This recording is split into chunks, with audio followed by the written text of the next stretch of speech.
Lamartine Pozzella. Pastor, obrigado pela honra. Estou preso aqui. A honra é minha, Douglas. Sou teu fã e estou aqui com muito prazer. Tenho certeza que vamos ter um papo bem legal. Poxa, meu pai fala tanto de você. Ele falou para mim um tempo atrás, poxa, o pastor Lamartine quer gravar com você lá, fazer uma live e tal. Douglas, faz, porque o Lamartine, ele começou a rasgar seda ali para mim. Bom, ele é mais novo que eu também, né? Mas mais ou menos da mesma idade, a gente tem uma formação parecida. E eu sou fanzaço também, né? Para mim não tem ninguém nesse país que fala do tema de família com tanta densidade, profundidade como ele, né? E é uma família linda, né? Legal. Você tem um DNA bacana. Facilitou.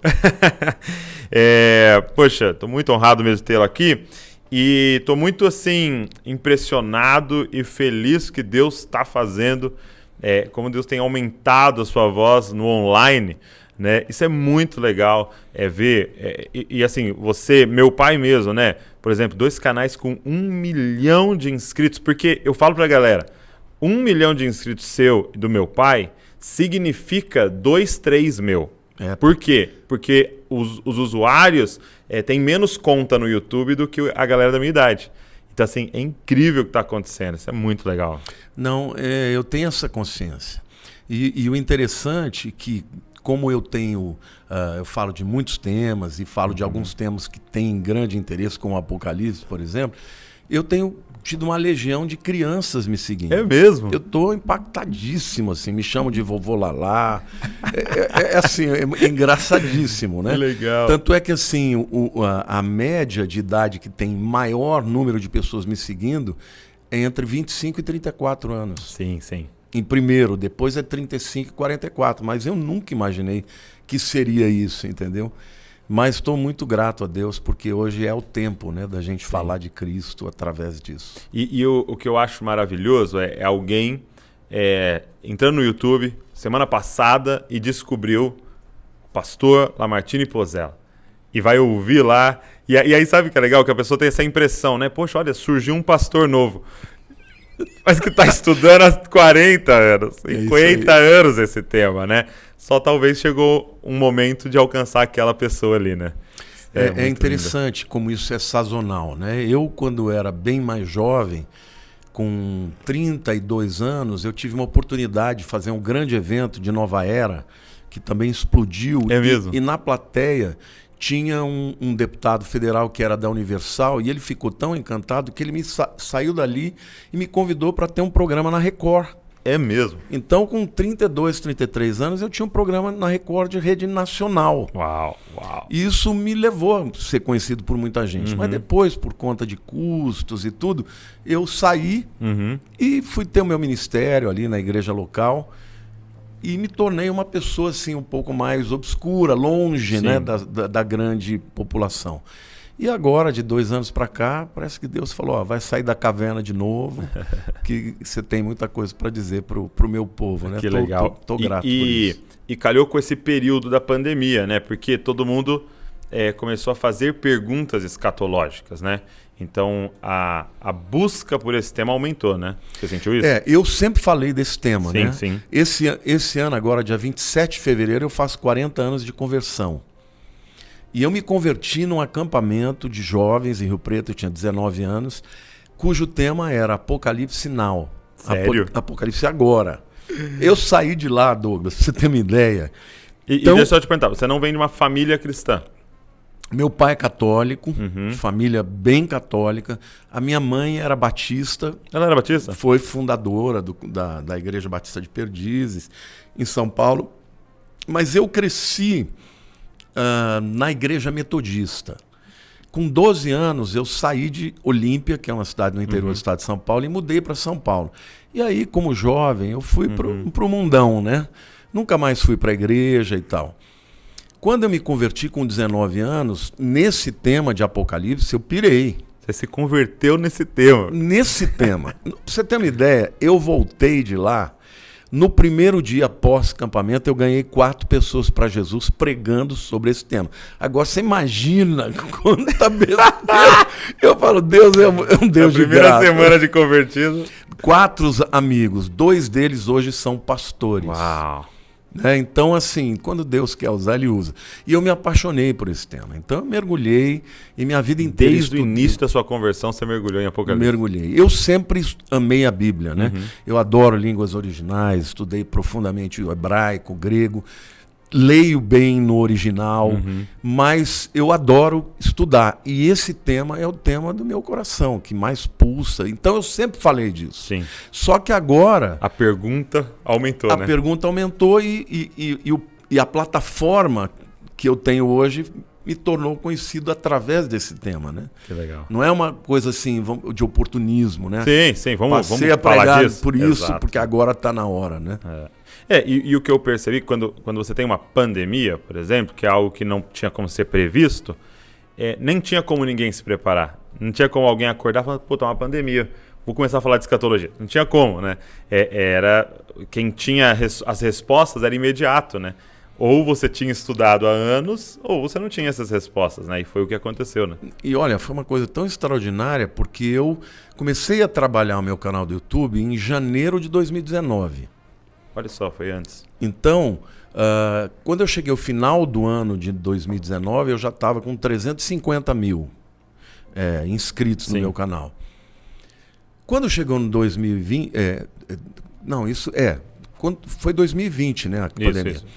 2020, quando houve a pandemia, eu fiquei completamente sem saber o que fazer. Porque foi em março que começa o lockdown, né? O lockdown. Aí eu falei, meu Deus, e agora? Eu nunca imaginei um cenário desse. E aí eu falei, vou fazer live. E eu comecei a fazer live porque eu preciso pregar, eu sinto vontade de pregar. E um dia, no meio da pandemia, já fazia uns 2 meses, eu acordei de madrugada e o Espírito de Deus falou comigo. Você já percebeu quanta gente está te seguindo? Eu falei, sim, Senhor. Por quê? O Senhor quer que eu pregue a palavra, né? Ele falou, eu quero mais do que isso. Eu quero que você se responsabilize com as vidas. Uau. E no meio dessa pandemia, Deus me deu uma estratégia. Eu mudei o nome da igreja, que era Batista Palavra Viva, para IA Church. Eu comecei um programa de mentoria e de fundação de células para fundarem igrejas.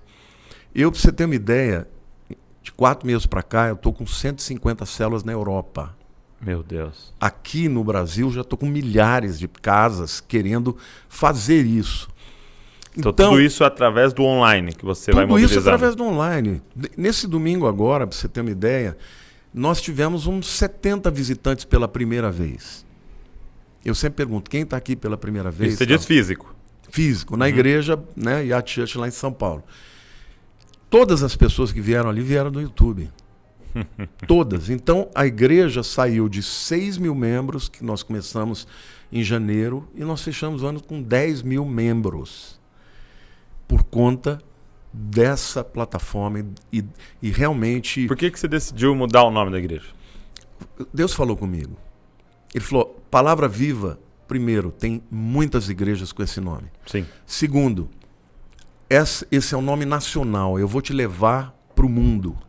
E você precisa de uma marca que todo mundo fale a mesma coisa. Entendi. Iá vem do nome de Yahweh, né? O nome de Deus. A referência é essa, né? E Church, todo mundo sabe, né? Então, quando você fala Hillsong, todo mundo conhece.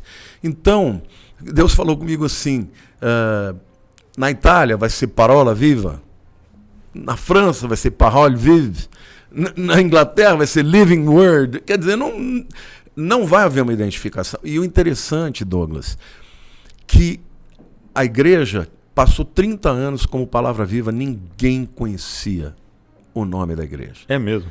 Com 4, 5 meses de IA Church, todo mundo já conhece.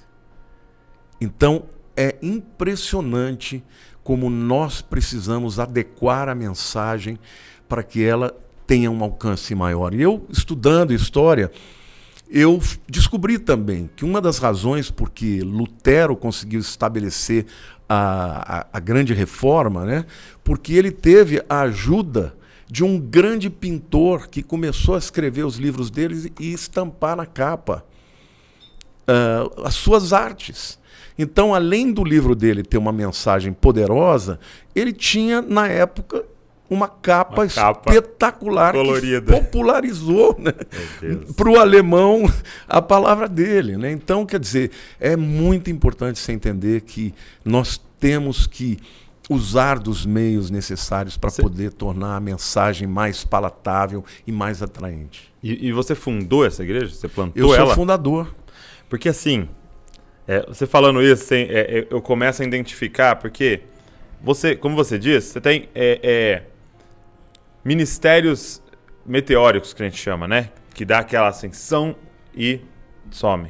Pessoas, acontece muito isso com pessoas, e eu sempre fico, como alguém que está no ministério, sempre olhando para pessoas que estão há muitos anos fazendo. Então, como o senhor, como meu pai, como gosto muito do Ademar de Campos, aí você olha pro Carlito Paz, esses caras já estão há muitos anos fazendo, aí você começa a observar e fala, por que é duradouro? E uma coisa que eu comecei a identificar é uma capacidade de abandonar e jogar fora algo quando percebe que não funciona mais. Não tem um apego, né? Não, claro. Quando Deus falou comigo... 30 anos com esse nome. Eu chamei meu genro, que está aqui, inclusive, minha filha, e eu compartilhei com aquela paixão. Falei, Deus falou para mim que a igreja agora vai para o mundo. Então, nós precisamos de um nome, mudar esse nome e tal. E eu comecei a pensar, mas eu não sei que nome e tal. Nós tínhamos na igreja um ministério de jovens, em que inclusive o Ramon e a Érica eram líderes, que chamava IA. Entendi. Aí quando eu comecei a falar, a Érica falou, pai, mas nós já temos um nome. IA. Você pegou o nome do grupo de jovens. De jovens. Ela falou, por que não IA Church? Eu falei, fechou. Quando ela falou, mas para quando é isso? Eu falei, para agora. Ela falou, mas como assim? Eu falei, para agora. Aí eu orei a Deus, falei, Senhor, se isso vem de ti, porque Deus começou a me dar todo o embasamento, né? Ele falou, olha, quando eu quis mudar o patamar na vida de Abrão, eu mudei o nome dele para Abraão. Abrão é pai exaltado, e esse nome foi dado para uma adoração a um Deus pagão. Só que Deus iria fazer dele pai de muitas nações, pai de muitos povos, que é o que significa o nome Abraão. Então, ao mudar o nome de Abraão, Deus, na verdade, estava dando o real propósito para o qual ele existia. Entendi. E aí foi que Deus falou comigo, essa igreja nasceu numa casa, na minha casa, numa célula pequenininha. Só que no começo era uma igreja de bairro, ela chamava Igreja Batista Palavra Viva. Depois nós mudamos de bairro, virou Igreja Batista... Não, primeiro era Igreja Batista Barra Funda. Depois mudamos do bairro, virou Igreja Batista Palavra Viva, há 30 anos. E agora Deus havia dito, eu vou mandar vocês para o mundo. E o que você falou é certo. Você tem que ter coragem de entender a mudança e se lançar. Eu falei, Senhor, se isso vem de ti, eu quero que a votação, porque nós somos uma igreja batista, seja com pelo menos 70%. Se for meio a meio, eu vou dizer que não. Eu preciso de um respaldo da igreja. Sabe quantas pessoas votaram contra? Quantas? Nenhuma. Você está brincando? Foi unanimidade. 30 anos. E olha que eu votei em 3 cultos diferentes, né? Porque muita gente, eu fiz a mesma sessão administrativa em todos os cultos. Ninguém, o povo se apaixonou com a visão, com a ideia. E hoje, quando eu falo para você que nós estamos com 150 células reais, que já estão acontecendo de maneira híbrida, tanto presencialmente quanto pela internet. Hoje eu tenho toda quarta-feira, uma quarta-feira eu faço mentoria com o Brasil e com as Américas, América do Norte, e na outra semana, na quarta-feira, eu estou na Europa. E aí os meus pastores, nós temos mais de 60 pastores, eles, na semana que não estou, eles dividem por regiões. No Brasil e na Europa eu estou mandando um pastor, porque nós vamos fundar uma igreja física e a gente vai invadir. Nós vamos invadir, trazer de volta o avivamento que eles nos enviaram, mas que agora é um país pós-cristão, mas o avivamento vai chegar lá. Amém, amém. É porque o que eu percebo, eu estava comentando isso com a Ava hoje, por causa de uma conversa lá no Clubhouse, né, que os caras estavam tendo, sobre estruturas, sobre alcançar a cultura e tal. O que eu percebo é que o perigo do líder é se apaixonar pela estrutura, né? é começar a amar a estrutura e depois começar a trabalhar pela estrutura. E não a estrutura trabalhar para a família e a missão, né? Então, eu gosto do exemplo assim, imagina que eu tenho a minha família, eu quero proteger ela, então a gente compra uma casa. Só que chega uma hora que eu me apaixono tanto pela casa que eu ponho a minha família para trabalhar para a casa. Isso. E agora a gente está vivendo pela casa e agora o centro é a casa. E eu percebi muita igreja e denominações que acabaram fazendo isso. Todo mundo trabalha agora para manter a estrutura, sendo que a estrutura nasceu para servir a família. E eu lembrei do que eu ouvi um dia, alguém dizendo assim, o maior desafio de Noé não foi construir a arca. O maior desafio de Noé foi construir durante 100 anos a arca, usar 150 dias e jogar fora. Uau, nunca pensei nisso. Que Você coisa imagina sensacional. 150 dias e Deus fala assim, pronto, essa estrutura não serve mais, vamos para a próxima.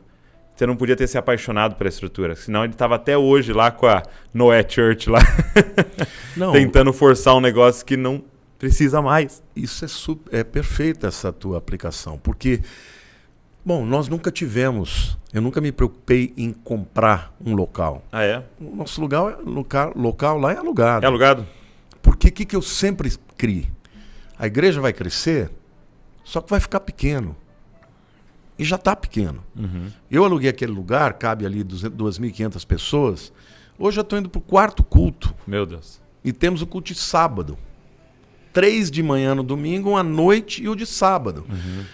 E vai ficar pequeno. Eu já estou olhando para outro lugar. Sim. Ou plantar igrejas, Deus ainda não deu uma estratégia. Agora, eu nunca pensei em ficar investindo para pagar 20 anos um lugar que antes de chegar lá você já ficou obsoleto. O meu coração, Douglas, é por vidas. Sim. Eu amo falar de Cristo. Eu amo falar de Jesus. Eu amo de falar... Sabe, às vezes eu entro 1 da manhã, eu acordo, eu estou sem sono, eu ligo o YouTube, eu falo, eu vou falar de Jesus para alguém aqui. É mesmo? E entra uma multidão, e o povo fica perguntando, e eu choro. Eu vou fazer live, eu toco, né? Eu sou músico. Uhum. Fui de Vencedores por Cristo. Eu quero saber disso aí, Cauê. Eu choro quando tem músicas, principalmente você falou do Ademar, né? O Ademar para mim é o maior Azaf, compositor. Ademar. Adoro Azaf, mas para mim o Ademar é aquele cara toca que compõe pro meu coração, né? Sei todas de cor. Tem música que ele fez que quando eu canto eu choro. Então eu falo, gente, eu estou desafinando, eu não sei a letra, mas eu estou adorando aqui com vocês. Uhum. E isso eu creio que o que mantém, sabe, a longevidade também. Então, além dessa coisa de não ter apego a nada, mas ter paixão também. Porque as pessoas precisam ver isso na pessoa que elas escolhem para ser o seu líder. Paixão por Deus, por Jesus, sim, uma vida. Eu tenho uma família, sabe? Sim. Como o seu pai, o meu grande respaldo é a minha família. Sim, seu genro está aqui com você. Eu tenho uma filha só, que ela é mais crente que eu. É mesmo? Meu genro é uma bênção, sabe? Imagina uma pessoa apaixonada por Jesus. Meus netinhos, quer dizer, eu falo, se eu tivesse fracassado na minha família, eu teria fracassado no meu ministério. Sim. E isso não é porque eles não conheçam. Eu estou longe de ser perfeito, tem muitos defeitos, todo mundo sabe. Minhas ovelhas sabem, eu conto meus podres no púlpito. É mesmo. Mas tem uma coisa, eles sabem que eu amo Jesus e que eu vivo para Ele. Sim. Então eu sinto um privilégio enorme de estar vivendo nesse período. Douglas, se Jesus não voltar na nossa geração, espero que sim, mas se Ele não voltar, você já imaginou que hoje você fala para muito mais gente do que o Billy Graham falou? Você já imaginou isso? Eu me lembro que um dia eu estava nos Estados Unidos e eu estava num hotelzinho assim, desses que tem 2 quartos, uma cozinhinha, e eu nunca tinha ouvido o Billy Graham pregar. E estava ligado à televisão, na TBN, e eu ouvi uma voz pregando, aquilo entrou em mim como se fosse um ariete, né? E eu comecei a chorar pela unção. A hora que eu fui ver, era o Billy Graham. Naquele dia, eu devia ter uns 35 anos, eu falei, Senhor, se eu pudesse pedir uma coisa na minha vida, eu queria falar para as multidões de Jesus como esse homem fala. Nessa pandemia, Douglas, um dia o Senhor falou comigo. Você se lembra daquele dia que você falou comigo? Ele falou, hoje você fala para muito mais gente do que ele jamais falou. Esse ano eu falei para 100 milhões de pessoas. No ano de 2020, eu falei em média para 8 milhões de pessoas. Teve mês que eu falei para 12 milhões de pessoas. Isso é o tempo que nós estamos vivendo. Sim. Só que eu já estou com 59, você ainda é um garoto. Então, eu creio que esse é o tempo que Deus está nos dando para impactar o mundo. Eu sempre tive, Douglas, a dúvida. Como é que nós vamos evangelizar o mundo para Jesus voltar? Nunca vai haver tanto missionário para chegar nos países. Chegar em tudo, né? Agora a gente chega. Como que todo olho verá?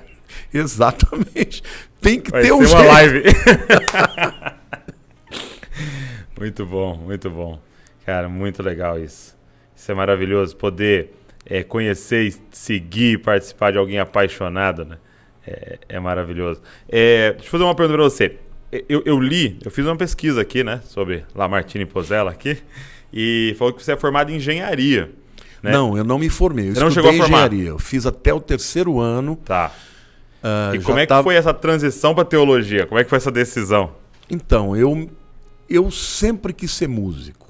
Ok. Então eu fiz um acordo com meu pai. Meu pai foi um homem muito correto e ele estava certo, porque eu queria ser músico, tocar na noite. Eu toquei muito na noite antes de me converter.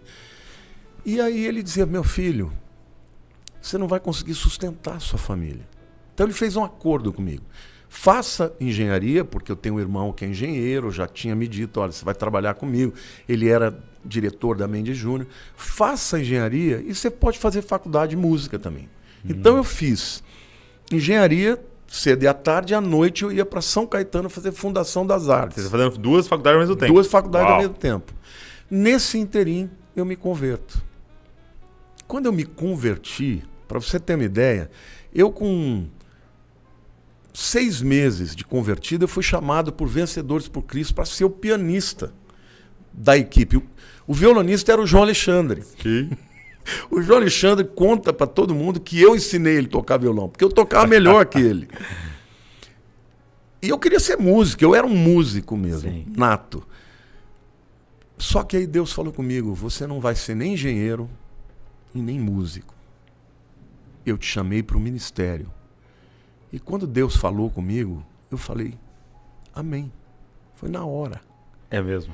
Na hora, eu nem pestanejei. Eu era um excelente aluno, fui monitor de cálculo integral, que é uma das matérias difíceis. Deus falou comigo, eu chamei meu pai, minha mãe, e meu pai falou assim, isso eu abençoo. Aliás, tem um detalhe aqui que foi uma coisa impressionante, porque eu passei minha infância inteira e minha adolescência brigado com meu pai. É mesmo? Eu fui muito rebelde e foi difícil, ele não soube lidar comigo. No dia da minha conversão, eu abracei e pedi perdão, falei, hoje o senhor tem um filho. 8 meses depois, um dia ele me chama, meu pai era católico, apostólico, romano, me chama no quarto dele e diz, filho, vem cá que eu queria conversar com você.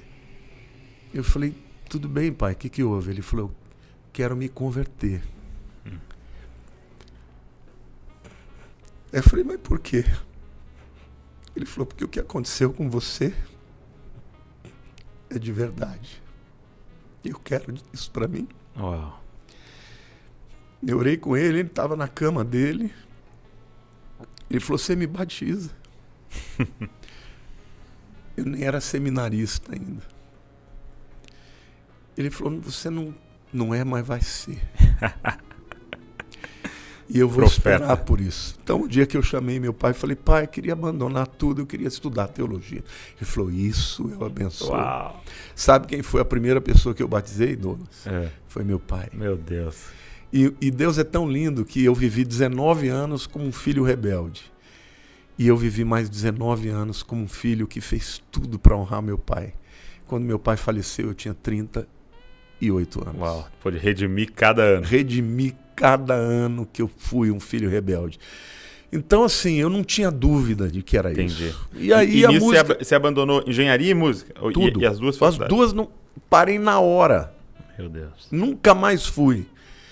E, obviamente, aí eu tinha que escolher uma faculdade. Eu fui fazer a Faculdade Batista Teológica. Fiz 2 anos, mas depois, conversando com meu sogro, ele falou, olha, eu gostaria muito que você tivesse um ensinamento de tempo integral. Você é muito inteligente, esforçado, mas eu queria te sugerir isso. E eu acabei indo para o Palavra da Vida, o que foi para mim maravilhoso. Não foi aqui em Atibaia? É aqui em Atibaia. Foi eu morei aqui em Atibaia? Morei 3 anos aqui. Uhum.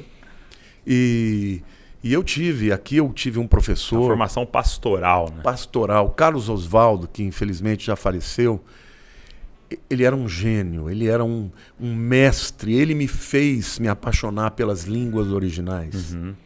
Entende? Eu estudei o hebraico como ninguém, estudei o grego e as demais matérias. A Palavra da Vida, ele tem esse jeitão, eu não sei nem como é que está hoje, se é muito rígido ainda nessa questão. Dizem que não de sei uso comparado ao seu, mas em termos de Bíblia foi assim, algo extraordinário para a minha vida e mudou a minha vida. Tanto é que hoje as pessoas me conhecem como alguém que é um expositor da palavra, que estuda a palavra. Foi ali que eu aprendi tudo. Obviamente, depois disso, eu continuei estudando, mas foi uma formação maravilhosa. Eu quero saber um pouco sobre as línguas, mas antes de a gente entrar nas línguas, fechando esse tempo seu de músico, eu li que sua mãe era pianista. Concertista de piano. É mesmo? É. E como é que foi? E eu li também que você descobriu... ali, não sei se foi na sua infância, adolescência, você tinha um ouvido absoluto. Sim. Eu quero saber o que é um ouvido absoluto, primeiro, para eu entender melhor. O ouvido absoluto é você saber que cada nota tem uma personalidade. Você não reconhece a voz do seu pai? Sim. Você não ouve a voz dele e fala, esse é o meu pai? Uhum. Eu conheço todas as notas. Uma nota toca, às vezes é um liquidificador que toca, eu sei que nota é. Me dá um suador, eu tenho que ir lá conferir, porque eu falo, não, tô pirado. Mas Você tá brincando. Você então, vê pelo som. Tipo, pelo som. O timbre, eu reconheço o timbre. A voz de uma pessoa, você sabe que nota tá saindo. Não, a voz de uma pessoa não, porque não é uma não nota é definida. Uhum. Mas, por exemplo, se alguém tá tocando uma música, eu tô de costa pro piano. Ele sentou, tocou no piano, eu sei que nota é. Eu sei o acorde que é. O filho do João Alexandre, o Felipe Silveira, é um pianista extraordinário, né? Depois de velho, eu falei, Felipe, vem dar aula para mim, né? E o João Alexandre falava, pô, aquele cara tem ouvido absoluto, você vai ver o que é isso. E ele chega, senta no meu piano, eu tô lá longe, ele fala, que acorde é esse? Aí eu conto, ele fala, desgramado. Por quê? Porque eu nasci... Isso que eu ia te perguntar, é desenvolvido... Não, é uma capacidade inata, mas você tem que desenvolver. Qual que é o inverso do ouvido absoluto, que é o que eu tenho? Assim?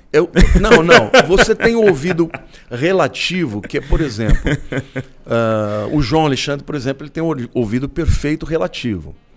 Se alguém tocar um dó e disser para ele que é um ré, ele acredita. Ah, tá. A partir daí, tudo que se tocar, ele vai usar referência de ré. Para mim não funciona assim. Entendi. Por exemplo, um dia um pianista estava tocando e ele tocou, não me lembro que música que era, ele tocou uma música numa determinada tonalidade que estava um tom acima. Uhum. Eu falei, não, você está tocando em sol, mas é fá. Ele falou, não, estou tocando em fá. Eu falei, não, você está tocando em sol, eu estou ouvindo sol. Aí ele olhou para o teclado, o pitch, que é aquela coisa que empurra, tinha um livro empurrando. Então estava tocando no tom. Entendi. Então é essa coisa. É uma capacidade que eu adquiri e minha mãe sempre deu aula de piano. Então eu ouvi desde 2 anos. Entendi. 2 anos eu tirei parabéns a você. Desenvolvido. No mesmo tom. Aí acostumou. E aí você teve esse período de quanto tempo com o Vencedores por Cristo? Então, eu fiz a viagem, né, que é um período de você fica 6 meses sendo treinado, depois você passa 1 mês viajando, e depois eu fiquei mais 1 ano tocando com eles nos lugares. E era a época do auge. Top. O meu grupo, para você ter uma ideia, João Alexandre era o violinista, o baixista era o Marinho hoje toca no Zimbo Trio, baixo de pau. Tinha Suzy, na época o Moisés era o líder, o Zé Ronaldo era o líder, mas assim, Vencedores por Cristo era o melhor grupo que existia na época. Sim, sim. Entendeu? E só tinha músico de altíssimo nível. Para você chegar lá, tinha uma seleção enorme. Eu nem conhecia Vencedores quando eles me chamaram. Quando eles vieram falar, olha, tem um grupo assim, eu falei, não conheço. Aí eles puseram as músicas para ouvir. Eu falei, uau, tem isso no meio dos crentes? Eu quero, né? E foi muito interessante, porque eu estava lá com eles, viajei para o Sul, e eles cada um tinha que pregar. Um dia o Zé Ronaldo falou para mim assim, olha, domingo é você que vai pregar. Eu falei, não vou. Ele falou, não, você vai. Eu falei, não vou. Ele falou, se você não for, eu vou te pôr num ônibus, amanhã você vai embora. Eu falei, cara, mas como é que eu vou pregar? Eu sou novo convertido, como é que eu vou? Ele falou assim, eu vou te dar um papel com esboço, você vai falar. Eu peguei aquele papel numa igreja batista em Porto Alegre. 3 minutos depois eu já estava pregando. Na hora que eu fiz o apelo, tinha umas 10 pessoas lá. Você tá brincando? Aquele dia eu falei, eu sei. Foi esse dia que você teve a convicção? Eu te chamei para o ministério? Certeza absoluta. A partir daí, começou a crise, né? Mas como é que vai ser? O que meu pai vai falar? Será que eu vou poder sobreviver? Mas eu falei, não importa, é isso que eu quero. Uau. Mas foi ali, porque... Foi sendo jogado numa fogueira. Numa fogueira, e já na primeira vez, porque eu estudei, fiz tudo direitinho, só que comecei tremendo, né? Tudo formigando a mão, mas 3 minutos depois eu já estava falando do coração. Achou a vocação ali, né? Aí eu falei... Eu tive a oportunidade de entrevistar aqui, por exemplo, Juninho Afran, da Oficina G3, e ele falando disso, né? Quando eu peguei a guitarra e bati aqui, já era. Ele sabia, eu vou fazer isso o resto da minha vida. E é uma coisa engraçada, né? Eu costumo dizer que se eu fosse um engenheiro, os meus prédios iam cair. Porque eu sinto que Deus me fez para isso. Exato. Então, eu faço com paixão até hoje. Até hoje eu agradeço todos os dias. Eu falo, Senhor, o maior privilégio que alguém pode ter é fazer o que ama e saber que aquilo que você ama é relevante, muda a vida das pessoas para sempre. Né? Meu Deus. É lindo isso. E não existe segunda-feira, né? Não. Não existe dia ruim, não existe... Não, eu digo que o meu dia mais feliz é o domingo. Sim. Que eu vou estar lá entregando a palavra de Deus. Né? E você sai mais vivo, né? Você tem essa impressão, tipo, terminei uma live, uma coisa, você está cansado, mas mais vivo, né? Uma coisa muito linda. Você totalmente, porque você tem o feedback das pessoas, né? Sim. As pessoas dizem, olha, tua palavra mudou minha vida, eu ia me matar e depois eu conheci Jesus. Olha, cada testemunho, eu gasto, Douglas, pelo menos 1 hora por dia lendo e respondendo. Uhum. Eu já peço perdão para todo mundo, que não dá, porque são milhares de pessoas, mas eu ainda assim eu fico 1 hora por dia escrevendo, sabe, agradecendo, dizendo... E eu gosto das lives por isso, porque as pessoas interagem. Troca, né?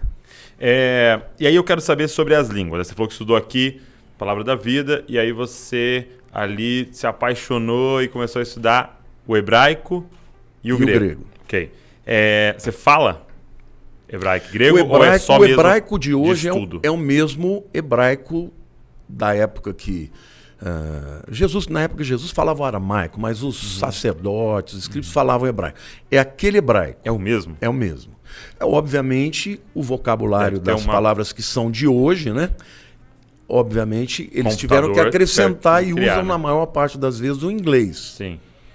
Então, o hebraico dá para falar. O grego é o grego koiné, o grego morto. Não existe mais.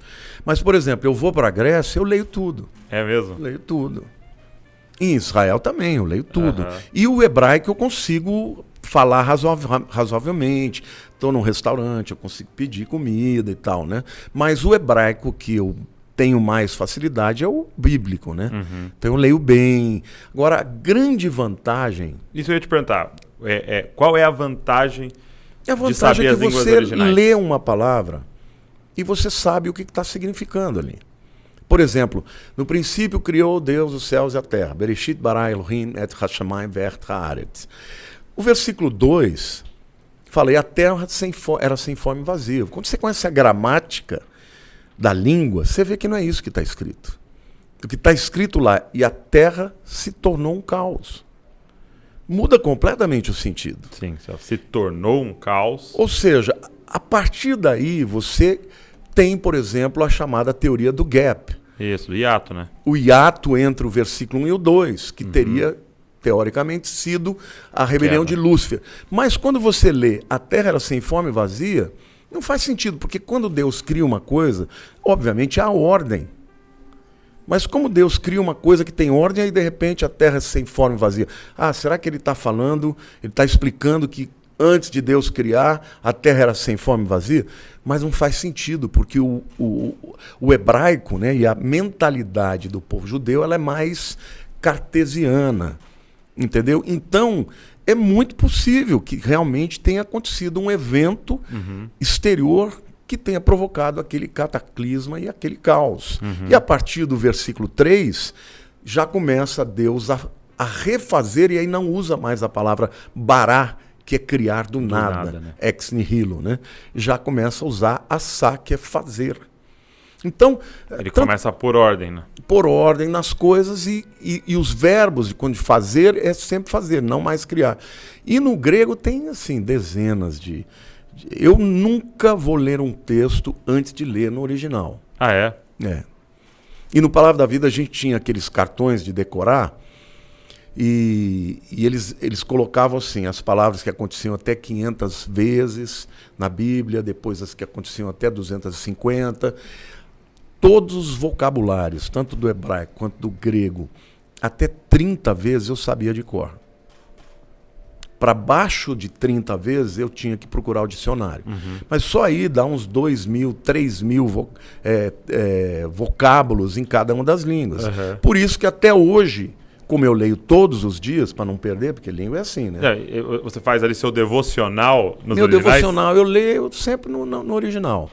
Lógico que eu me deparo com textos que eu não consigo entender, porque você tem uma palavra ali que tem... duas ocorrendo. Não consigo decorar isso. Tá? Mas aí eu vou lá no dicionário, no Lexo, pego, mas eu consigo ler tudo, entender os textos, entender os tempos verbais, o que eles significam. Por exemplo, você pega no grego, você tem, por exemplo, o presente do indicativo ativo. Ele é sempre linear. Ele sempre pode ser traduzido como se fosse um gerúndio. Então dá um exemplo aí numa frase. Pega, por favor, o meu iPad, que eu vou ler direto no texto. Vai lá. Onde que será que está o meu? Tá vendo aqui, ó? Hoen aparque, ho akekoemin, ho heurakamin toys of time remon. O etiasamet kaires remon, epsilafesan periton logon zoes. O que era, desde o princípio, o que tocaram as nossas mãos, o que os nossos olhos viram. Isso aqui tudo tem tempos verbais, né? O que apalparam as nossas mãos a respeito da palavra da vida. Então, por exemplo, aqui, ó, logo tes zoes. Isso aqui tem o vocábulo logos, que é palavra, mas você tem um sufixo, que é u, que é uma declinação que muda completamente o sentido. Por exemplo, no grego, quando você pega a palavra logos, palavra, logo, da palavra, logo, para a palavra, logon, ó palavra. Isso é uma declinação, ela vai mudando o sentido por conta do sufixo no final. Ok. Aí eu vou te dar uma hora para você entender, já entrando na questão aqui da língua. A língua grega, do grego koiné, ela não precisa de preposição. Hoje, o grego atual, ele usa a preposição, mas naquele tempo não precisava. Quando alguém põe a preposição, é porque o foco é na preposição. Então, quando a palavra diz assim, eu te guardarei da hora da grande tribulação que há de vir sobre todo mundo, esse da hora, como eu te expliquei, não precisava usar uma preposição, mas ele usa uma preposição ex, que significa de dentro para fora. Obrigado. Isso significa que o autor, né, que foi no caso ali de João, quis dar uma ênfase na preposição que significa de dentro para fora. Por exemplo, a palavra êxodo. Êxodo, rodós, é caminho. E ex para fora. Êxodo é saída. Quando ele usa essa preposição ex, em qualquer língua, é para fora. Ok. exit. Vem tudo do grego aqui. Então, por que ele usou aquela preposição? Porque ele quer dar uma ênfase que ele não vai guardar na hora, mas ele vai guardar da hora. E daí vem a ideia do arrebatamento, que é arrancar o indivíduo do lugar onde ele está. Entendi. Eu vou dar um outro exemplo de uma coisa que eu descobri no meu seminário. Eu creio na eleição, creio em tudo isso, tá? Mas o texto de Efésios 2:8 diz assim: pela graça sois salvos, mediante a fé, e isso não vem de vós, é dom de Deus, não de obra, para que ninguém se glorie. O que é o isso? Exatamente. Essa é a grande pergunta. Então, o meu grande professor, Carlos Oswaldo, a pessoa mais inteligente, mais brilhante que eu conheci, ele dizia que era fé. Aí Então, a fé não vem de vocês, a fé é um vem dom de Deus. Aí eu falei, mas o senhor não ensinou a gente que os adjetivos, os pronomes, eles têm que concordar com o substantivo em gênero, número e grau? Gênero, masculino ou feminino ou neutro, número, plural ou singular, né? E grau, aquelas declinações que eu te falei. Claro. Falei, mas espera lá. Graça, caris, é feminino. Pela graça, caris, sois salvos. Por meio da fé. Fé é pistes, também é feminino. Agora, esse pronome aqui, isto, é neutro. Ele falou, opa. Foi desse jeito. Ele falou isso? Foi. Ele falou, não pode ser nem a fé e nem a graça. No texto é impossível. Aí eu perguntei, mas o que é então? Ele falou, a salvação. Porque os seus salvos estava no particípio neutro. Então, aí você percebe que a teologia ela é respaldada pela língua grega. Entendi. Porque é mais ou menos como você dizer assim, pela graça sois salvos por meio da fé, e este não vem de vós. Não pode ser este se os dois ali são femininos. Entende? Então esse isto, e a língua grega ela tem uma particularidade que não importa onde o pronome está. Você sabe a quem ele está ligado pelo grau. Entende? E sabe também a quem ele está ligado pelo gênero, se é masculino ou feminino. Então eu descobri uma coisa que eu não tinha nem a resposta, mas eu sabia que não podia ser nem graça e nem fé. Quando eu falei, mas espera lá, eu falei, sabe, inocentemente, eu estava no segundo ano de grego. Você não estava tentando criticar Calvino, né? Percebendo que tinha alguma coisa errada. Ele falou, opa. Eu falei, o quê? Ele falou, não pode ser a graça e nem pode ser a fé. Eu falei, mas então o que é? É a salvação. Então esse texto seria melhor traduzido. Pela graça sois salvos por meio da fé, e a salvação não vem de vós, é dom de Deus, não de obras, para que ninguém se glorie. Eu continuo crendo na eleição, mas você não pode usar esse texto para dizer que Deus dá fé para um e não dá para o outro. Porque como você entendeu outros textos, e provavelmente corretamente, quando você vai para esse já é tendencioso. Né? Você já força ele. Claro, você pega um calvinista, né? uma pessoa de teologia reformada, ele vai falar que é fé. Mas ele era reformado até o último fio de cabelo. Mas por ser honesto e ser professor de grego, ele falou, não pode ser. Muito bom. Nesse texto não se respalda. Eu vi um comentarista falando uma vez, eu vou confirmar então agora aqui com alguém, que Mateus 28:18, né? Toda autoridade me foi dada, dos céus da terra, portanto, vão, e a gente usou muito o id, que não é id ali, é indo. Isso. É verdade? Não é um imperativo. E muda tudo, né? Vão indo. Então, indo, façam discípulos. Enquanto vocês estão indo... Porque por muito tempo a gente falou assim, então, viver o id, eu tenho que ir para outro país. Porque não é assim, né? Você vai sair daqui para cumprir o seu propósito lá. Não, você vai cumprir aqui. Então eu vou na padaria, faço indo. Exatamente isso. Muda tudo, né? Totalmente. Muito legal, muito legal. Eu vi uma vez um professor, um mestre, falando assim, entre... Acho que não é para eu falar isso. Eu vi uma vez um mestre, um professor falando assim, entre estudar línguas originais e contexto, estude contexto, que vai te ajudar mais a entender as escrituras do que línguas originais. Você concorda com essa afirmação ou não? se você perguntar para a grande maioria das pessoas, eu concordo. Uhum. Por quê? Porque nem todo mundo vai ter acesso. Para você estudar o grego é muito mais difícil do que o hebraico. É mesmo? É mais? Muito mais. O hebraico é mais previsível. A gramática é mais... não tem muitas exceções. O grego é difícil. Você tem que ter facilidade para línguas e tem que estudar para valer. Eu estudava para valer, entendeu? 3, 4 horas por dia quando eu estava no seminário. A grande maior parte das pessoas não terá. Porque você estudar para só dar uma lidazinha... não vale a pena, né? É perda de tempo. Eu sempre digo, para algumas pessoas que vão estudar inglês, ficam estudando 2, 3 vezes por semana, eu falo, não perde seu tempo. Ou você vai estudar todo dia, porque língua é igual uma criança que aprende a falar. É todo dia. Não tem essa de estudar 2 vezes por semana. Ou você vai estudar todo dia para valer, ou você vai perder seu tempo. Agora, estudar o contexto, qualquer um pode aprender. Uhum.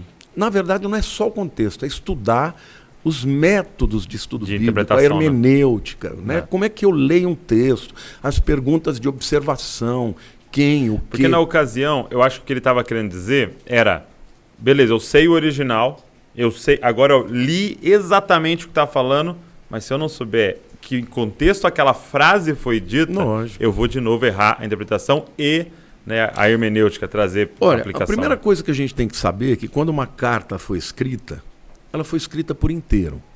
Não tem versículo. Não tem essa coisa. Então, por exemplo, quando eu comecei a estudar com o Carlos Oswaldo, ele dizia, você tem que ler a carta inteira. Numa sentada. Numa sentada. E ele mandava você ler 20 vezes. É mesmo? Eu tive aula de Efésios, tinha que ler, tinha que decorar Efésios. Eu decorei o livro de Efésios na época do meu seminário. Então ele falou, você tem que ler 200 vezes, porque tudo está ligado. O autor, no caso Paulo, ele escreveu com começo, meio e fim, e o texto tem que estar ligado ao contexto, senão você perde o fio da meada. Então, é muito importante você entender o contexto. É a coisa mais importante. Uma coisa muito simples que eu aprendi foi até com Gordon Fee. Você lembra o livro Entendes o que Lês? Acho que eles até usavam. Sim, Gordon sim. Fee. Ele fala assim... Não lembrava o autor. Uma carta, quando você está... É mais ou menos assim. É como se você estivesse na minha frente e você atendesse uma ligação. E aí você começa a falar com a pessoa. Então, eu ouvindo o que você está falando, eu preciso deduzir o que a pessoa perguntou. Exatamente. Né? Então, porque a carta é sempre resolvendo um problema. Então, eu preciso ler a resolução do problema e falar qual era o problema. E aí eu vejo quando que esses problemas aparecem hoje no nosso contexto. Então, eu vi as respostas de Deus para isso. É uma das coisas mais importantes. Eu sempre digo que toda vez que você vai ler um livro da Bíblia, uma carta, você tem que ter um comentário. Você tem que saber para quem ele foi escrito, por que ele escreveu aquela carta, né? Qual é o tema central.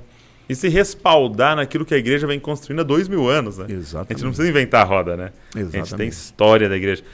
E para alguém que estuda línguas originais e estudou muito, qual é a versão que você mais gosta, a tradução que você mais gosta da Bíblia em português? Você acredita que não existe nenhuma que eu ache perfeita? Porque todo tradutor é um traidor, né? Eu vou te dizer uma coisa. As traduções em português são muito melhores do que as em inglês. É mesmo?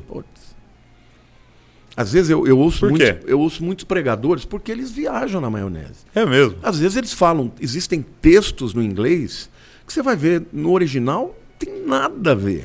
Eu estou falando de grandes pregadores, não vou citar aqui porque... Entende? Mas gente que eu admiro, que prega bem. Mas pega um texto que a palavra não existe. Aí você chega no português, o português está mais correto. Olha só. Mas entende? Você acha que é um zelo ali maior? Não. Ou o português é uma língua que exige mais? Eu acho que o fato, né, principalmente do Novo Testamento, ter sido em grego, e o grego ele é mais próximo do latim do que das línguas saxônicas, entendi. Eu acho que o tradutor para o português, entendi, ele tem mais facilidade de se aproximar do texto. Isso é um chute, sim, tá? Sim. É uma exposição. Do que, por exemplo, uma pessoa que fala uma língua completamente diferente, que não, embora o inglês também tenha raízes latinas, mas é muito menos do que o nosso português. Mas né? Vou forçar ainda a pergunta. Tá. Mas quando você não está lendo no original, qual que geralmente você usa? Olha, eu sei que todas vai ter suas falhas. Eu até hoje não acostumei ainda com com essas versões modernas, modernas, tá?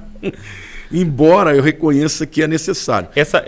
Eu tenho usado essa Bíblia Almeida corrigida. A ARC. Essa aqui, ó. Bíblia Almeida revista e atualizada. ARA. Com números strong. Essa é maravilhosa. Meu Deus. Que é do Olive Tree, né? Olive Tree. Tanto que você abriu Esse ela nos originais, é no Olive Tree? Tudo Dá Olive pra você Tree. comprar grego e hebraico. E eu tenho grego e hebraico aqui. Legal.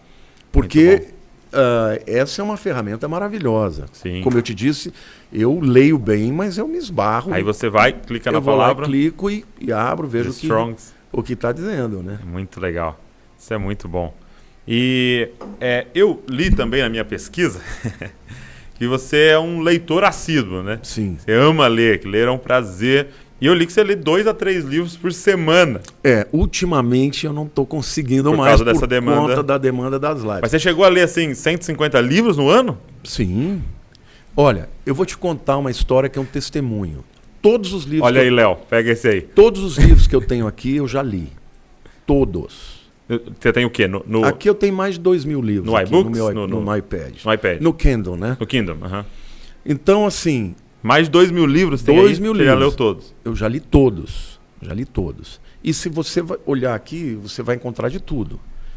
Por exemplo, eu adoro filosofia, então já li tudo. Eu adoro política, principalmente quando a gente fala de direita e esquerda. Né? Você gosta de estudar? Essa questão da esquerda ou da guerra cultural, né? A escola de Frankfurt, todos aqueles leitores, todos aqueles escritores eu já li. Eu gosto de ler teologia. Sim. Eu gosto de estudar, principalmente, a história dos judeus. Eu gosto demais da história de Israel, não só do ponto de vista bíblico, mas secular. E, então, assim, você vai encontrar de tudo. Aqui tem coisa de arte. Né? Então, eu leio, sempre li. E quando eu me converti, eu não tinha lido nenhum livro na minha vida. Você está brincando? Nenhum. Eu ia para minhas provas de português e eu falava, o que a história está contando, né? Aqueles livros clássicos que a gente tinha que ler. O que fala, né? Um dia eu tomei um 0 e a professora virou para mim e falou assim, olha, você inventou uma história aí. É linda, mas... A história que você escreveu aí não tem absolutamente nada. 0 para você. E quando eu me converti, que Deus me chamou, Deus falou comigo. Porque eu me converti radicalmente. E Deus falou comigo, olha, você sempre levou de qualquer jeito a sua vida acadêmica. Você quer me servir? Você não vai fazer desse jeito. E Deus falou comigo, eu quero que você seja um leitor. E na época, eu coloquei como um voto que eu ia fazer para Deus, ler no mínimo 2 livros por dia. Então eu lia mesmo que eu não estava afim. Por dia não, né? Não, desculpa, por semana. Por semana. Por semana. Eu me tornei um apaixonado pela leitura. Eu viajo com a Lília de férias. Eu leio 5 livros assim, no mínimo, esses livrões que não dá para você. Ela fala, mas você não quer descansar? Eu falei, não, estou descansando. Isso aqui é meu lazer. Entende? Então eu adoro ler. E você tem uma leitura rápida? Porque... Eu leio rápido, mas eu não faço leitura dinâmica. Você não faz leitura dinâmica? Não, eu gosto de ler, de refletir e tal. Mas eu leio rápido. E eu tenho uma coisa, Douglas. Eu leio uma vez, eu gravo datas, eu gravo tudo. É mesmo? Se eu ouvir um documentário, a Lília fala assim, não, você tem memória fotográfica. E não é auditiva, né? Eu tenho que ouvir.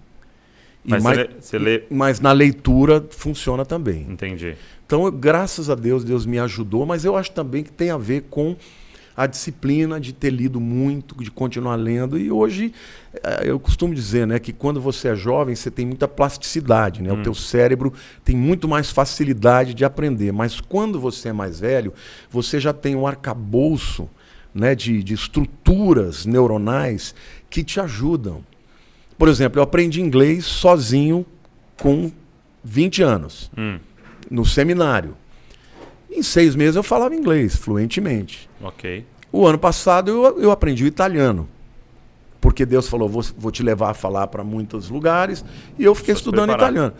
Aprendi, estou falando bem, mas não tive a mesma facilidade que eu tinha quando eu aprendi o inglês. Mas, de qualquer maneira, tem muitas palavras que do italiano é do francês, eu conheço francês também, é do inglês, então vai facilitando. O estudo, eu sempre costumo dizer, o estudo, quanto mais você estuda, mais fácil fica. Sim. É um músculo, né? É um músculo. O cérebro é um músculo.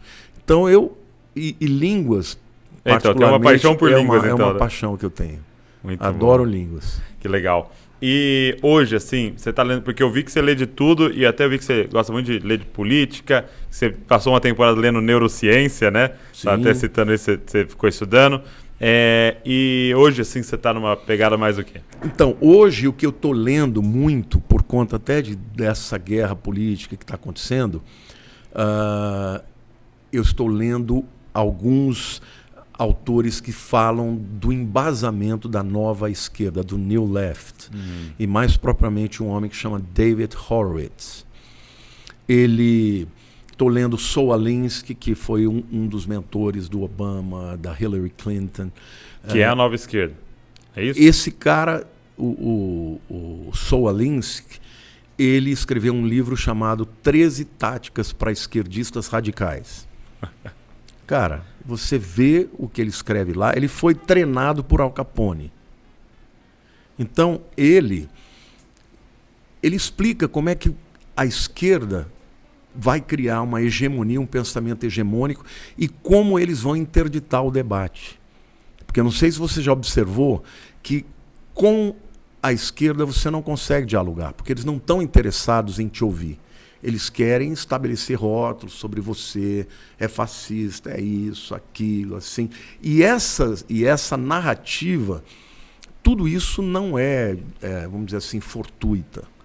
É uma narrativa treinada. Saul Alinsky treinou a Hillary nesse sentido. E o próprio Obama teve como matéria, não sei se foi do seu mestrado ou doutorado, o Saul Alinsky. Então esse cara, ele é um dos primeiros ali. E o David Horowitz, que é um judeu, ele era o fundador da nova esquerda americana.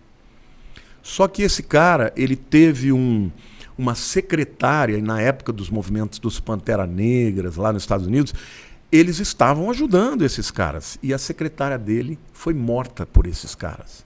Uau. E ele entrou em crise.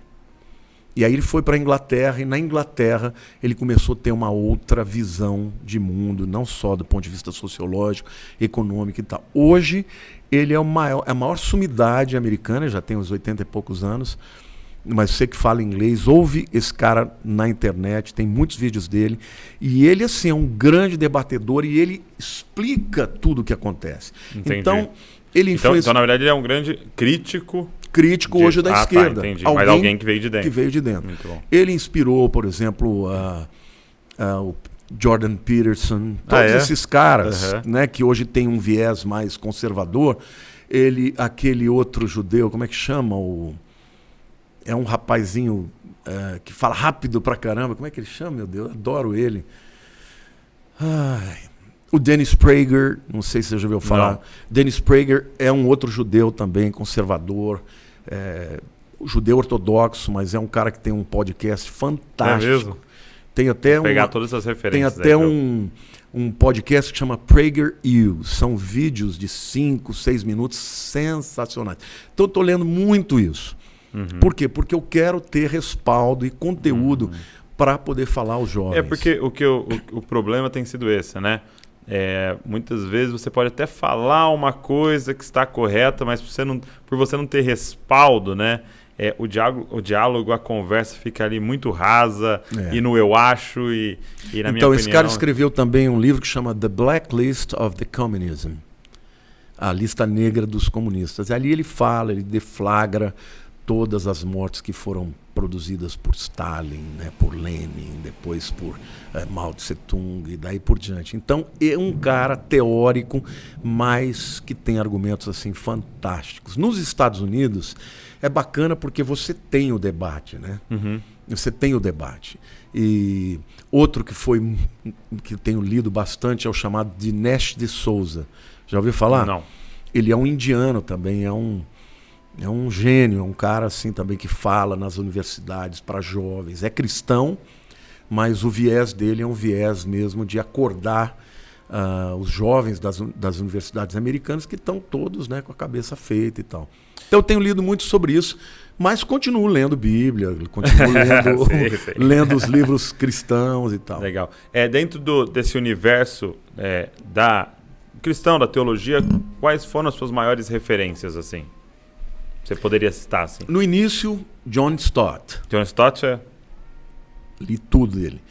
C.S. Lewis, até hoje eu leio, já li mesmo? muita coisa. Porque C.S. dele. Lewis continua lançando livro, né? Continua lançando, eu tenho todos aqui, tá? Eu tenho tudo que tem dele, eu tenho aqui. Não consegui ler tudo, mas já li muita coisa. Mais pra frente, hoje as minhas referências que eu gosto tanto de ouvir quanto ler, tem um pastor americano chamado David Jeremiah. É um pastor batistão mesmo, daquele que prega aquele sermão que você senta e fala, uau, sabe? Todo estruturado, dividido, maravilhoso. Gosto dele. O meu grande mentor nos últimos anos foi o outro indiano que é como é que chama? Acabou de falecer, meu Deus. O Ravi Zacharias, esse daí eu já ouvi tudo dele. Apologeta, né? Já li tudo. Mas o apologeta dele não é só um apologeta no seco, né? Ele tem aquele jeito amoroso de ganhar todo mundo. As pregações dele são maravilhosas. É uma pena. O meu sonho era conhecer o Ravi e ir lá para Atlanta para ter, mas ele morreu antes. Mas ele é uma das grandes referências que eu tenho hoje. Que legal. Gosto também do Tim Keller. Sim. É um baita pregador, né? E são esses caras que eu gosto de ler. Dos mais pentecostais, eu gosto do Kenneth... Não, como é que é? O John Hagee, que é lá de Santo Antônio, né? Gosto muito de um pregador que ele é equilibrado, mas também é avivado, que é o Jensen Franklin. Conhece ele? Sim. Eles são caras assim que eu transito, entendeu? Porque você vê, alguns são mais avivados, outros são mais... Essa mistura é tão saudável, né? Ela é tão boa, né? Porque eu me converti no meio pentecostal, né? Meu acampamento no qual eu me converti era pentecostal. Apocalipse Sinal, fogo descendo. Fui pro seminário super tradicional, entrei em crise, né? E aí, quando eu comecei o ministério, as coisas não andavam. Um dia eu falei para Deus, eu me preparo, faço meu sermão direitinho, o que está acontecendo? E o Espírito falou, você está segurando demais, você não deixa o meu Espírito agir. Eu falei, mas eu vou perder as rédeas. E ele falou, pede que eu tomo. E a partir daí eu decidi, chamei a igreja, estudei por um ano sobre dons espirituais. Chegou no fim, eu falei, e aí? Vocês querem ou não querem? Queremos. Uau. Aí decidimos que não iríamos entrar em convenção nenhuma. E vamos lá. Eu vi uma história, se não me engano, não sei se foi meu pai que contou, de um pastor que preparou o sermão, né, certinho, tal, expositivo, bonitinho e tal. E aí ele foi para a igreja, chegou na porta da igreja, bateu um vento, levou os papéis dele, o sermão dele. Ele não conseguiu pegar, o vento levou. E aí ele entrou na igreja e falou, e agora? Aí no louvor ali, primeira música, segunda música, terceira música, ele, e agora? O que eu vou fazer e tal?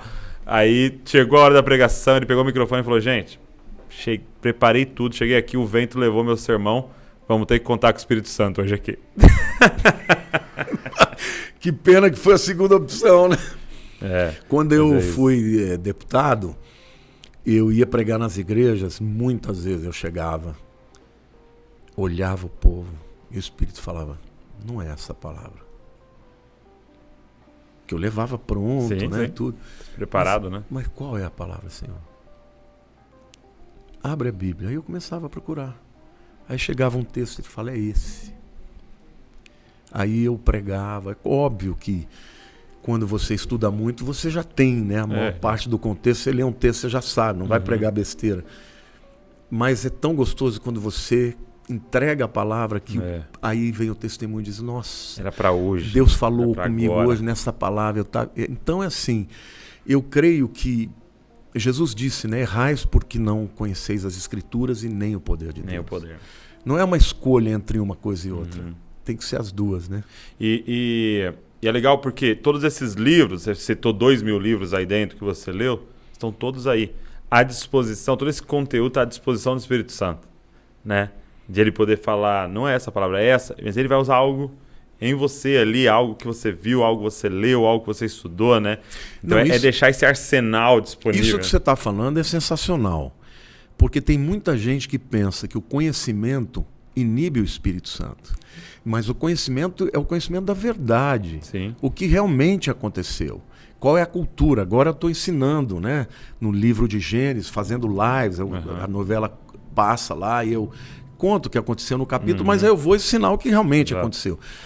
Se você não tem o conhecimento histórico, arqueológico, fica vazio. Sim, sim. Agora, na hora de aplicar, você precisa do Espírito Santo. Senão fica muito hermético, fica árido, né? Agora, quando você fala, mas isso aqui, olha como Deus faz na sua vida. E olha, Douglas, eu vou te falar, eu ainda me apaixono por aquilo que Deus faz. Domingo eu preguei uma mensagem em cima do chamado de Abraão, de Gênesis 12, 1 a 3. Eu fiz como de costume, né? Mergulhei palavra por palavra, porque por ali naquele momento ali, por exemplo, fala que Deus falou a Abraão em Gênesis 12, 1, né? Mas eu vou pesquisar, vou fazer meu tarefa de casa, né? Você descobre lá em Atos capítulo 7, quando Estevão está contando a história, que Deus apareceu para ele. O Senhor, e lá Estevão usa um termo, o Senhor da Glória. Uhum. Este título, Senhor da Glória, só foi usado uma outra vez na Bíblia, que é no Salmo 29, que é um salmo do milênio, quando fala do Senhor reinando. E quem que vai reinar? Jesus. Então eu disse, ali em Abraão, em Gênesis 12, 1, Deus não falou com Abraão, Deus apareceu para Abraão. Ali temos uma teofania, ou mais além, cristofania. E você vai perceber que várias vezes Jesus apareceu para Abraão. E aí eu disse, ele não fez isso com Abel, ele não fez isso com Noé, mas ele fez isso com Abraão. E na história de Abraão, todos os encontros que Abraão tem com Deus é o próprio Senhor Jesus, né? Quando ele está lá sentado a meio-dia na sua tenda, que chegam 3 homens, um deles recebe adoração, é Jesus. Os outros anjos vão lá para Sodoma para avisar que vai acabar com tudo. Mas ali é o Senhor falando, olha, o ano que vem você vai ter um filho. Então, assim, é maravilhoso quando você faz esse trabalho de buscar. E aí, então, você tem todo esse respaldo que você falou para o Espírito Santo falar com as pessoas. Então, a Bíblia é um livro vivo. Ela não pode ser desprezada. Você não pode ler a Bíblia e falar, já sei. Porque ela tem muito mais para ensinar. Isso que eu estou te falando, eu aprendi nessa semana. Eu não sabia disso.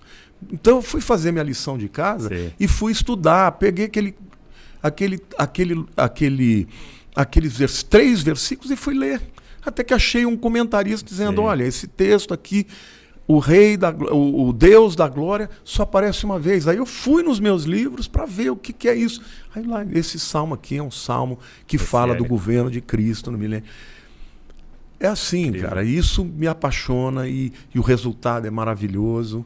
E eu acho que a gente tem que ter essa responsabilidade. E eu queria fazer uma última pergunta. Você citou as lives que você está fazendo agora, né? Tal. E aí a pergunta é a seguinte, Pastor Lamartine, crente pode ver novela?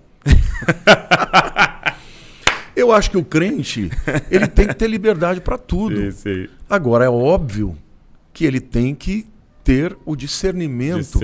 Para ver o que ele vai ver. Como é que está sendo essa experiência de falar, usar a novela que a Record está fazendo de Gênesis? Tem sido bacana? Você acha que tem sido fiel ali? Lógico que tem bastante... licença poética. Isso, e que eles vão fazendo... né, criar uma narrativa. Para atrair ali um romance, né, a traição, não sei o quê. Isso. Mas as partes que está até citando o texto bíblico, você acha que tem sido fiel, tem sido legal? Olha, está sendo muito interessante e eles têm aquele Rodrigo Silva, Sim, que é uma fera, né? Que é um cara que está dando toda... E como eu vou falando até de coisas que vão acontecer, eu falo, provavelmente ele vai fazer isso. Eu vou dar um exemplo, né? Algumas pessoas escrevem para mim, mas pastor, agora tem essa sacerdotisa que está cantando o terá. Como é que pode isso? Deus não se agrada disso. Aí eu falei, gente, eu queria dizer uma coisa para vocês. Vocês sabiam que Terá teve mais de uma mulher? Por quê? Sara, que casou com Abraão, é filha do mesmo pai com uma mãe diferente. Então, é muito provável que essa mulher que está se engraçando pelo Terá, na narrativa da história, venha a ser a esposa que vai ser a mãe de Sara. Então, a novela ela tem que criar esses... Dar uma explicaçãozinha ali só para criar elementos, porque de onde veio essa mulher, entende? Então, eu falo, fique tranquilo, não perca a sua fé.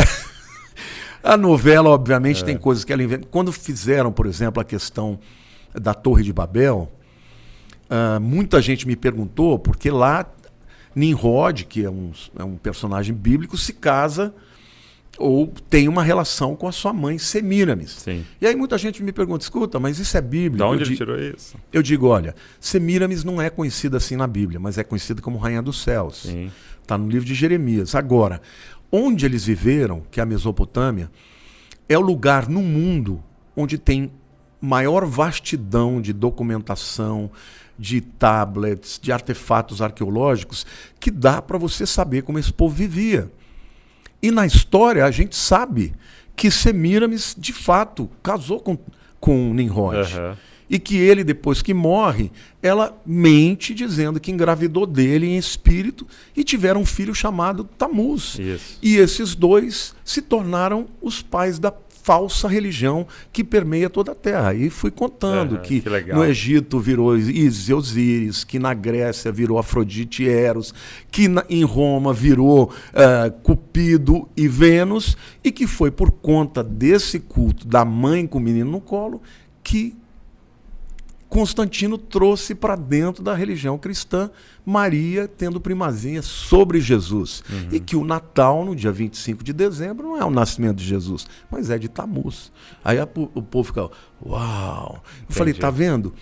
A novela não inventou os nomes, ela usou de elementos históricos. Outras literaturas para completar ali o período. E aí o povo fica muito feliz, né? Porque a gente vai dando essa direção aí. Muito bom. Pastor, obrigado. Obrigado não só por estar aqui, mas obrigado pelo seu serviço ao corpo de Cristo. Amém. Obrigado por sua disposição. O senhor não precisaria estar fazendo 2 lives por dia e gravando, mas é nítido o amor que você tem por Jesus e pela noiva. E obrigado pelo seu serviço. Deus te abençoe muito. Obrigado, Douglas, estar aqui com você. E a gente aprende muito com vocês jovens também. Estou te acompanhando. Parabéns pelo lindo trabalho que você está fazendo. Obrigado mesmo. E obrigado você que está nos ouvindo, nos assistindo. Eu vou deixar aqui na descrição todos os canais aí do Pastor Lamartine para você ir lá, se inscrever, seguir, para você acompanhar tudo que está acontecendo. Tenho certeza que vai ser muito abençoado. Deus abençoe você e não se esqueça, você é uma cópia de Jesus. Valeu.